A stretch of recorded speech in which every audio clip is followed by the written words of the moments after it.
Hi friends, అందరూ బాగున్నారా? సెలవుల్లో ఊరూరు తిరిగి బంధువులతో సరదాగా గడిపారు కదా. ఇప్పుడు ఆ మధుర జ్ఞాపకాలను వెంట తీసుకొని కొత్త ఉత్సాహంతో స్కూల్కి రండి. మీకోసం పాఠశాల ఎదురు చూస్తుంది. అమ్మమ్మ నానమ్మ ఇంటి ముద్దులు, తాతయ్య కథలు, బంధువుల ప్రేమతో సెలవులు గడిచిపోయాయి. ఇప్పుడు మళ్ళీ స్నేహితుల మధ్యకు వచ్చి నవ్వుతూ ఆడుతూ చదువుతూ స్కూల్ జీవితాన్ని ఆస్వాదిద్దాం.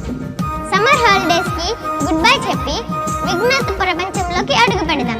త్వరలో స్కూల్ బెల్ మోగుతుంది. పుస్తకాలు చేతిలో పట్టుకొని కొత్త ఆశలతో స్కూల్కి వెళదాం పదండి.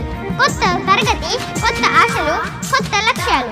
తరగతి మారి ముందుకు సాగుతున్న విద్యార్థులందరికీ హృదయపూర్వక స్వాగతం, సుస్వాగతం. కష్టపడి చదివి విజయాలు సాధిద్దాం. మన పాఠశాల గౌరవాన్ని మరింత ఉన్నత స్థాయికి తీసుకువెళదాం. కొత్త తరగతిలో అడుగు పెడుతున్న విద్యార్థులందరికీ శుభాభినందనలు. చదువుల ప్రతిభ చూపి క్రమశిక్షణతో ముందుకు సాగి మన స్కూల్కి మంచి పేరు తీసుకురావటం మన అందరి బాధ్యత. కొత్త పుస్తకాలతో కొత్త ప్రయాణం, కొత్త లక్ష్యాలతో ముందుకు సాగి విజయాలు సొంతం చేసుకొని మన పాఠశాల గౌరవాన్ని మనం నిలబెడదాం. వీళ్ళకి డుమ్మా కొట్టరు కదా, ఖచ్చితంగా వెళ్ళాలి. Okay, bye friends.